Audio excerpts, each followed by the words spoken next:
couple weeks ago on the radio, I heard an advertisement from Fleet Farm, and I was really excited, thinking maybe there's a sale going on for ice fishing equipment, but I was thoroughly disappointed when it turned out they were advertising Toyland has already began at Fleet Farm.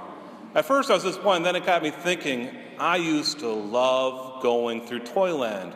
And by that I mean I still love going through Toyland as a 34-year-old. I'm amazed at all the toys that the kids can receive. And a little bit of me goes through and I go, I wish that I could have this. I want that truck. I want that drone. I want that Nerf gun that can shoot back at my nephews as they keep on shooting at me with their Nerf guns. I want. But then I realized, okay, I'm 34 years old. Maybe I should start thinking, what do my nephews want? What do my nieces want? It usually happens, by the way, when it comes to Christmas shopping. I don't Christmas shop in October. I hope you don't either. Maybe you already have. I don't know. I usually start my Christmas shopping on December 18th.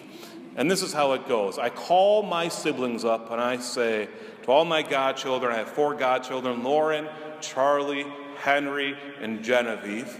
So I call up all my brothers and sisters and say, what does Lauren want? Well, she's now going to be 12 years old for a girl. I have no idea what she wants. I have no idea. For the boys, are really easy.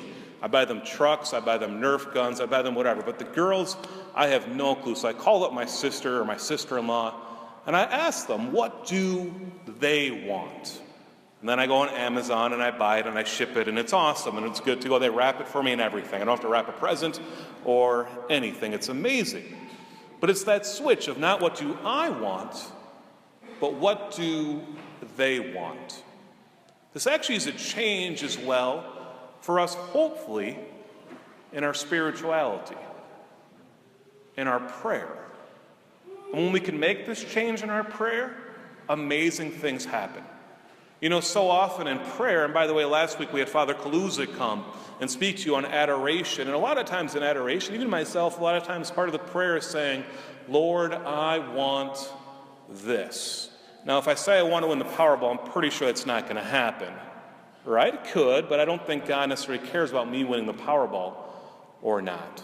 But so often in prayer we say, Lord, I want this, I want to be able to have a better understanding. I want to be better fishermen. I want to be better golf. Once again, stuff you should not pray for there, right?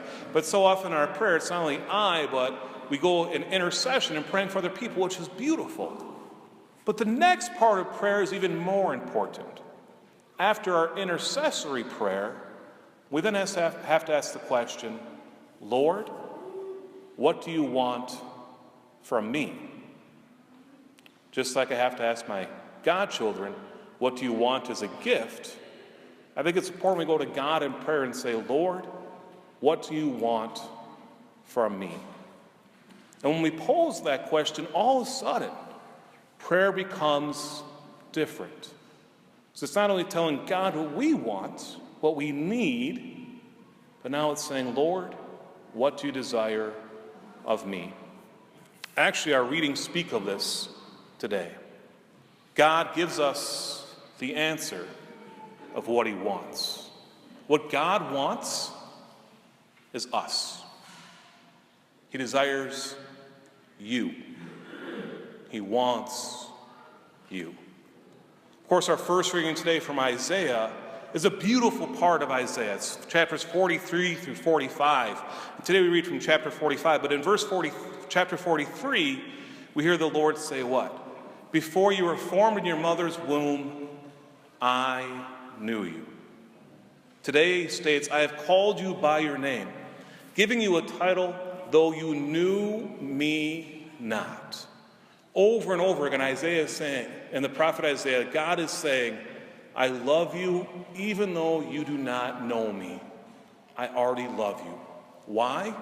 Because I am the Lord. I am your God. There is no other. I have created you to who you are. Your being truly is formed in the image and likeness of me. You are my daughter. You are my son, with whom I love. This is what Isaiah is saying. We go to our gospel today from Matthew chapter 22, We realize, even there, Matthew 22, okay, it's getting to the end of the gospel. We know that they're about to put Jesus to death. And so what happens? The Pharisees and Herodians come together. And by the way, the Pharisees and Herodians, they hated each other. I'm not using this word lightly, by the way. They despised each other. But now they have a common enemy in Jesus. And so they team up together trying to trick him. And of course, they first say, "Teacher," like it's a word of honor, but really all they're trying to do is set him up for a trap. "Teacher, is it lawful to pay the census tax or not?" Of course, the census tax was going to be paid with the Roman coin, who had Caesar's head on it, and listed Caesar as a high priest as well. This itself is being a heretic and using this, but the Pharisees and Herodians had these coins. They knew the answer had to be, yes, you have to pay the census tax. But if Jesus said this, then the Pharisees were going to say, "But you told us we can't have any false gods." So how does Jesus answer? He states, "Repay to Caesar what belongs to Caesar, and to God what belongs to God." Essentially what Jesus is saying is, give all these worldly things back to the world. I don't care about them. What I want is you. This is what I desire. Of course, this is nothing new. Psalm 40, Hebrews 10, we hear this as well, where it states, "For this reason Jesus came into the world, he said, 'Sacrifice and offering I do not desire, but a body prepared for me. Holocaust and sin offerings you took no delight in.'" Remember, these burnt offerings, I don't care about that. What I want is you. "Then I said, as is written of me in the scroll, behold, I come to do your will, O God." And this is what we have to do in our life as well. Lord, what is your will for me? Now give me the fortitude, give me the courage, give me the grace to actually act on this will. Of course, it's easy to say, okay, God wants me. Okay, but what does that mean? What does it really mean to give God ourself? It means everything that we are, we give back to him. We don't just think about him 1 hour a week at Mass. We think about God at work. We think about God with our friends and how we interact. We call on God and say, "God, I'm offering this up as a sacrifice to you." When your children are really, really irritating, and for the next 2.5 months, all they say is, "I want that truck. I want that truck. I want that truck."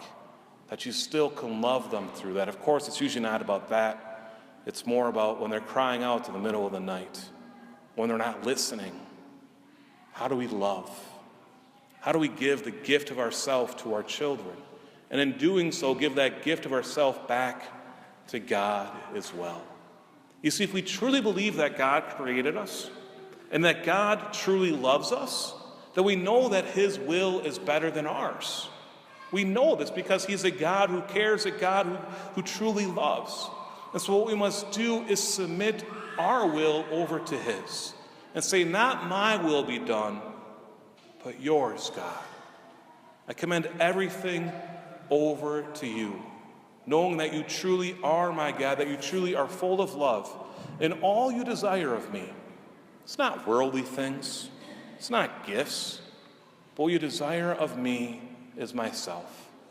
And so I give you who I am, all my perfections, all my imperfections, I give as a gift to you, because you are my God, and there is no other."